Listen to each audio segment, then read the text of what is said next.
Memory can be very interesting. Sometimes it works great. It's amazing what it does. And sometimes we make mistakes. Here's a good example. James Earl Jones, famous actor, voiceover artist. He's the voice of Darth Vader. He's the voice of Mufasa in the Lion King film. Was getting a plaque with his name etched on it for his contributions to the field of acting in film. And they made a slight mistake, the person who created this. They said James Earl Ray, not James Earl Jones.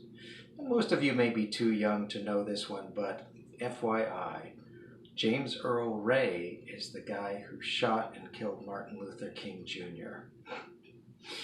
This has probably happened more than once to this actor getting mixed up, but we can see where that would come. Memory sometimes messes up.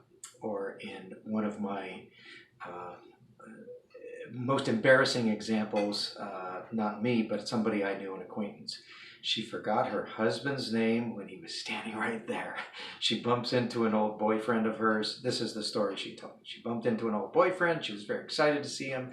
Oh, hi, hug, how you doing, whatever. She says, here's my husband. And then she draws a blank. And, sometimes it happens that way.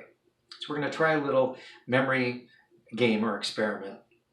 And for this, what you're going to need to do is I'm going to read you a story, biographical information about a fictional person, and you're going to have to remember it and tell it to somebody else. And that's going to happen a couple times down the road. So you're going to need at least, I would say, 3 other people if you could. So I will tell it to you. Don't write any notes. And don't do this until you're ready. You have somebody handy with you. You have to have the people sort of right there, but you can't hear. You can hear the story once, and then they can only hear it from you. So I'm going to tell you a story about a person. You remember as much of it as you can, and immediately you're going to repeat as much of it as you can to the next person. So have people wait in another room and have them come into the room one at a time with you, and then turn off the video. Only listen to me once. So you'll listen to me, you'll repeat it, and then you're done. Then the next person comes into the room, and person number 2 that you just told the story to is going to repeat it to person number 3. One time, slowly, as much as they can remember, and you're going to do the best you can. People are not going to be perfect. And then person number 3 will finally tell it to person number 4.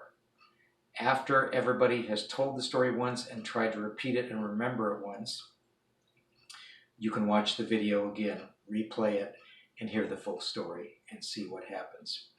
You have to answer some questions. So check your homework sheet, and there's a question or 2 about this. So here's the story. One time for you. Remember, no notes. Just go on your oral memory.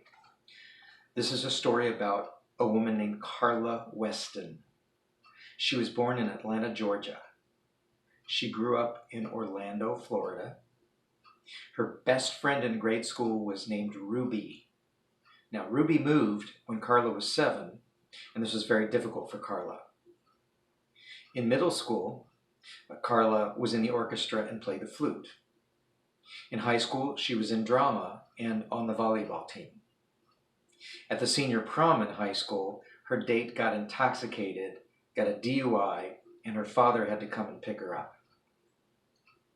Her high school GPA was 3.8. She went to the University of Southern California, USC. Her major was European history. She did get pregnant in the middle of her sophomore year of college and quit school, and now she's working at Arby's. Okay, that's it. So answer the question after you tell the story once to somebody else. And if you need to remember the instructions, go back and remember the instructions. Just don't repeat the story before you test your memory. Thanks.